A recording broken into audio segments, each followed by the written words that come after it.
Ito na naman po ang inyong lingkod, Monique Verda, para sa latest episode ng Keverdad!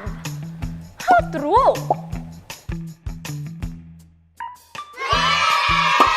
Sa edisyong ito ng Keverda, titingnan natin ang mga ari-arian ng isang corrupt official na kinasuhan ng Office of the Ombudsman. Pak! Good job kayo dyan, ah! Kasi pwede palang kasuhan, hindi lang ang mga barangay captains, kundi pati ang mga corrupt officials sa national level. Oh! Totyal! Sa alabang yan, oh! Not just one, but 9 residential lots in Tagaytay. At meron din sa Nuvali. At sa Urdaneta Village din. At sa Magallanes yan, oh. Carry mo. At meron ding kondo sa The Fort. Kompleto para sa bakasyon grande. At may pa-orchard pa. But wait, there's more. May mga investment pa sila sa bangko at sports club. Pero magkano nga ba ang lahat ng ma-acquisitions niya? Tumataginting na! At magkano nga ba ang kinita ng ating abang nito? Amazing, di ba? X does not equal Y. But why? How? Saan ang galing ang perang pinangbili ng properties? Yan ang susubaybayan natin sa episode ng Keverdad. Kaya subscribe sa aking YouTube channel para makabuo na rin kayo sa mga nangungurakot ng pera ng bayan. Like and subscribe! Babu!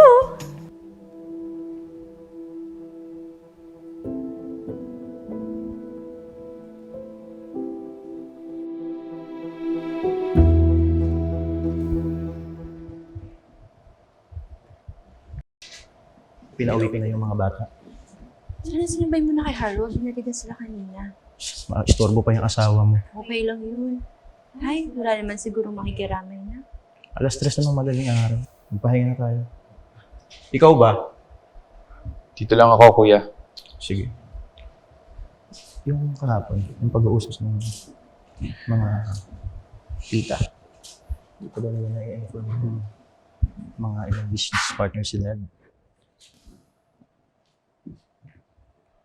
June, Oh, Monique. condolence. Hindi naman kita na-expect. Lalo na, Oo, napanood ko yung video mo. Kaya nga, hindi ko akalain makikiramay ka.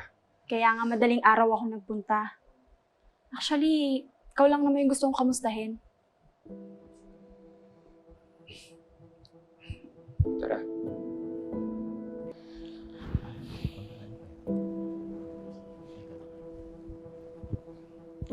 Ang lakas naman talaga ng loob mong pumunta pa rito, no? Kapal ng mukha. Ano? Gusto mo makascoop para dyan sa vlog na yan? Hindi namin kailangan ng pakikiramay mo. Hypocrite! tama na, Oh, tama na. hypocrite! Ate! Paalisin mo yung babae yan dito. Ngayon din.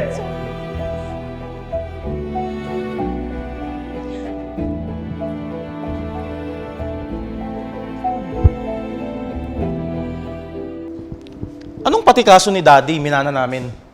Di ba pagpatay ng tao tapos ang kaso? Unfortunately, hindi po ganun yun. The ruling still stands. May mga properties kayo na ipoprofit ng government. Ganun na lang yon. Kahit wala naman kaming kinalaman sa mga kaso na yan. Actually, bago mamatay ang inyong ama, nag-file pa siya ng motion for reconsideration. Pero wala. Na-dismiss din ito ng korte. So anong ibig sabihin nito? Ano daw ang gagawin nila? Kailangan na lang i-determine ng Sandigan Bayan kung ano-anong properties yun. Pati itong kondo? Yes, nasa listahan po ito. Pwede niyo pong i-check.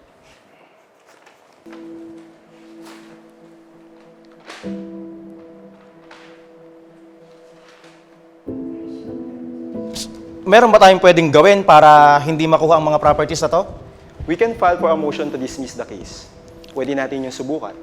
Yes, Attorney Sam. Please do that. Please, attorney. Gawin natin ang lahat para di nila makuha ang properties ni Daddy. Certainly, I'll do what I can.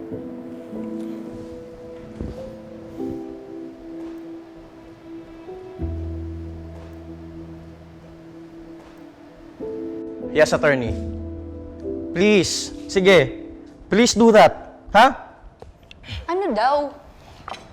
Na-deny yung motion to dismiss the case. Pero sasabihin ni attorney, ilalaban daw niya na maanal yung judgment ng Sandigang Bayan. Anong judgment? Yun nga pag-determine sa mga ari-arian na ifo-forfeit. Oh Lord, sana naman, maawa naman sila. This condo is my home.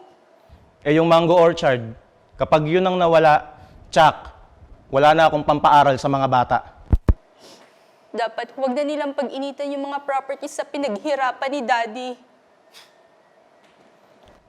Oh, bakit Jun? Bakit? May sinasabi ba ako? Wala nga eh.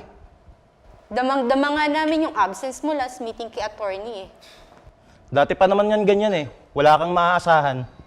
Riding on his high horse. Feeling self-righteous. Hindi man lang naawa kay Daddy habang nagkakaso siya. Bakit lagi mo ba siyang kinukontra? Di ka lang nakasama sa mga biyahe abroad. Hindi ba kayo nagtataka kung paano niyo na-afford yung mga biyahe niyo abroad? Itong kondo na to, hindi ba kayo nagtataka at all? See? He's riding on his high horse again. Well, wala kasi akong suot na blinders. Nawalan ako ng gana.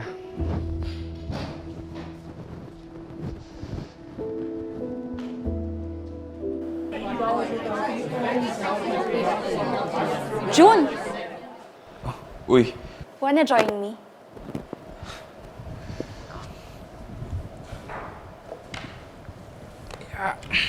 Kamusta? Naka-duty ka? toxic nga eh, kaya short break lang to. So, nakaka-attend ka ba sa mga hearings? Hindi. Pero di ba bukas meron? Wow, updated ka ha. Siyempre, I was once part of your family, remember? Anyway, so anong game plan nyo? Ewan ko sa kanila. According to ate, kailangan daw i-prove ng family na kaya namin i-afford lahat ng mga properties ni Dad. Kailangan nila i-prove hindi ka nakasama? They can forfeit everything for all I care.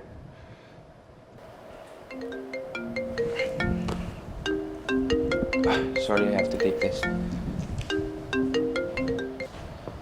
Naalala mo yung Manansala painting na binenta ni Daddy noon? Alam mo kung saan ang resibo noon? Malay ko ba? Bakit? Nag-iipon nga ako ng proof na kayang bayaran yung properties natin, di ba nga? Wow, cramming ha. Tumulong ka kaya? Paano ba kasing na-afford ni Dad lahat ng paintings na yun? Regalo yun, di ba? Para kanino at galing saan? June, makisama ka nga. Ba't ba ang laki ng galit mo kay Dad? Ikaw ang junior niya. He was so proud of you, the doctor in the family. Parang di ka nakinabang sa mga paupahan ni Dad.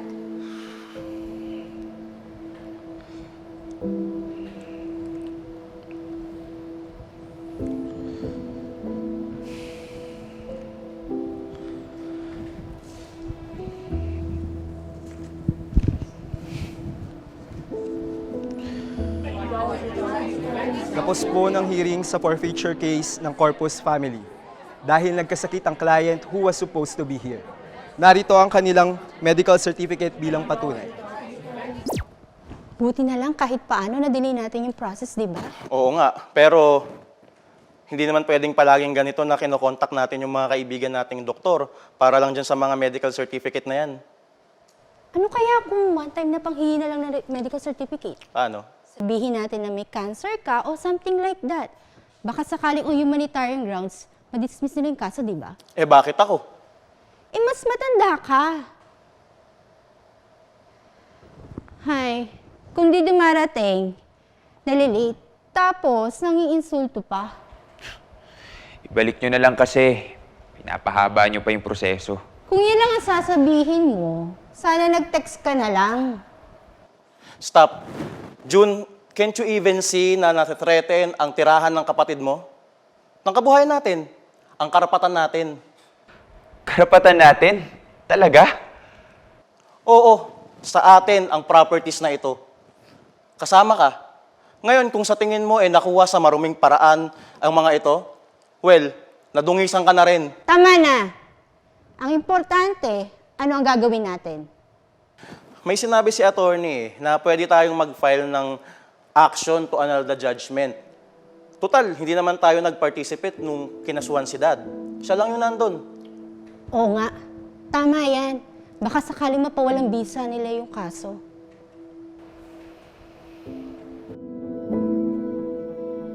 So ito nga yung nangyari mga ka-true. Nabili naman daw yung mga properties na yon gamit ang sarili nilang pera. Sige nga, gawa tayo ng timeline.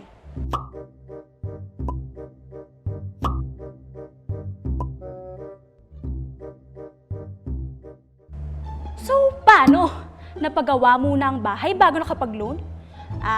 Baka umutang sa 5-6. At eto pa, ang sabi ng Supreme Court, ang total income lang ng national official na to mula 2004 hanggang 2018 ay... So, paano kaya niya na-afford ang mga properties na to na nagkakahalaga ng... So, paano? It defies logic. Anong klaseng magic to? Saan ang galing yung perang pinambili? Huwag mo na kasing panoorin. Yun talaga yung solusyon mo? If you go past the fact na si Monique yung nagsasalita, makikita niyo yung discrepancies. Yan din yung sinasabi ko sa inyo nung... Kahit noon pa, galit na galit ka na kay Dad dahil hindi siya approved dyan sa relationship na ng Monique na yan. Ang baduy niya, baduy na, cheap pa. Ang papo naman ang tingin. Baduy naman talaga eh. Hindi kami magkasundo ni Dad dahil alam ko yung mga under-the-table dealings niya.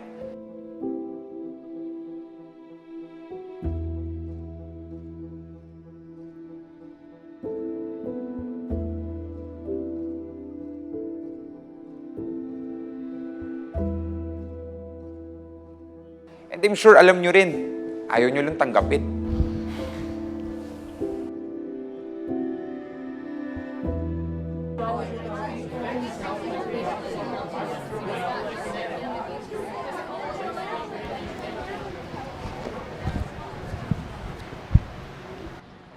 I'm sorry. Na-deny na naman ang ating motion to annul the judgment. So aantayin na lamang ba natin ang listahan ng mga properties na mapo-forfeit? There has to be something else that can be done. Mag-aapela pa rin tayo kung gusto nyo. We can talk about it.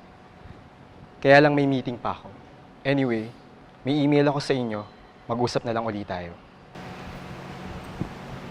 Anong email niya?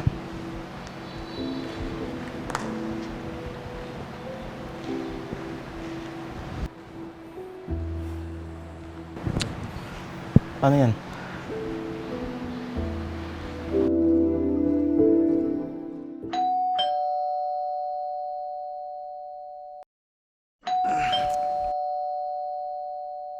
Wait lang.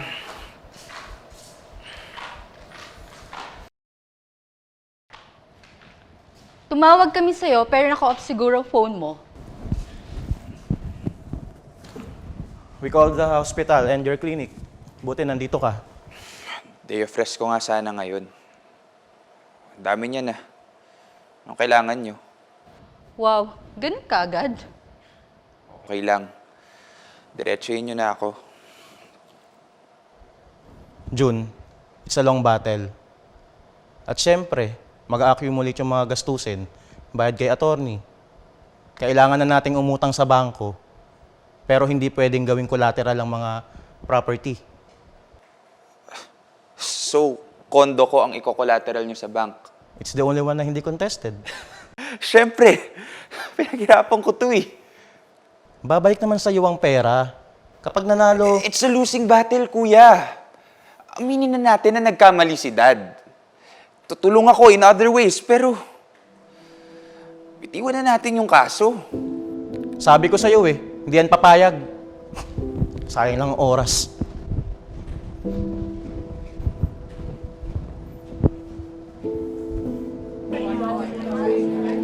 Sige na, payag ka na.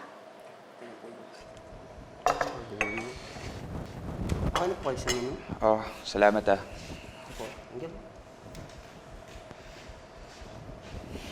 I will not participate with what ate and kuya are doing. Pero I won't talk against them in public. Hindi ka naman magsasalita eh. Babanggitin lang kita. Pag blind item ba, pwede na. Eh bakit? Mababago mo pa ba sila? It's enough for suffering from the consequences. Wow, may win na ngayon ah. Kasama ka na? Oo, kasama ako. Naalala mo ba na na-overhear ko yung kung paano tinanggap ni Dad yung suhol? Kinuwento ko sa'yo nung tayo pa. Tayo pa. Yun ba yung the next thing you know, naaprubahan yung pagpasok ng isang gamot sa bansa? Isa lang yun. Marami pang iba. May mga times na pinapipirmahan sa amin yung mga resibo ng supplies tapos dinadagdagan lang ng zero dun sa dulo. Pencil for 10 pesos na naging 100 pesos. At yung supplies na di nakarating sa kinauukulan. Laptops, phones. Pera ng bayan yun eh. Samantalang nung nag-medical volunteer ako, kahit bulak, kinukulang sila.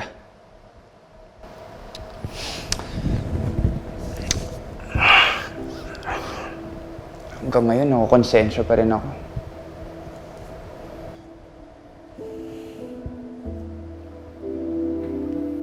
Anong just in case? Excuse me. Gagawa tayo ng paraan para ma-delay ito. Paano kung paalisin na kami bigla dito? Saan ko dadali ng mga bata? Sa inyo? Gusto lang naman ni Daddy. Yung palagi sinasabi ni Mami noon. A family that stays together. Gusto ni Daddy. Have a good life. Pero anong klaseng buhay ito? Hindi nga tayo nagkakasundo eh. Hindi nga tayo buo. Si Jun lang naman. Gusto ko na ng peace of mind, kuya. Kailan po makukuha yun?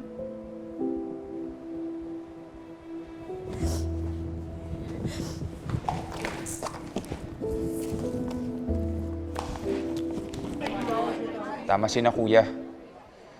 Pati ako nakinabang. Akala ko nga di mo sustentuhan yung pagdodoktor ko eh, pero mukhang yung mga kickback at suhol na nakuha ni Dad yung nagsustain sa tuition ko. Kaya dumistansya na lang ako. But is that enough? Ang makonsensya? Tatay ko pa rin siya. At wala na siya. Respect for the dead na lang, I mean. At least hindi ako naging katulad niya. At least? Kontento ka na sa at least? Meanwhile, how do we stop this cycle? Pinamana na nga sa yung kaso eh. Doesn't that say something? That our generation suffers from it? At paano yung mga taong dapat makaka-receive ng pera? Even our future generation suffers from that. Sa akin ba manggagaling yung solusyon? Ang dali magsalita, crusader ka. At gusto mo, ganun din ako. Yeah. Ganito rin naman ang pinagawain natin noon.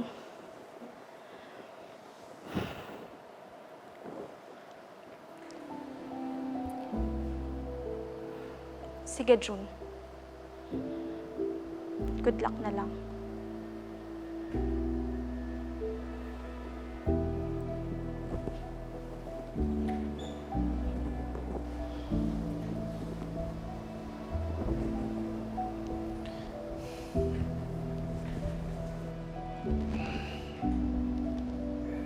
Hello, ate. Kamusta?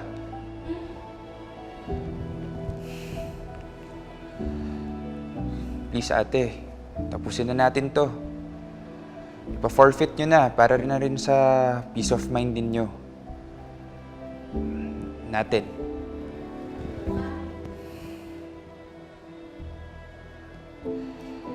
Pagkatapos ito, usap ulit tayo ha. Kaya natin to.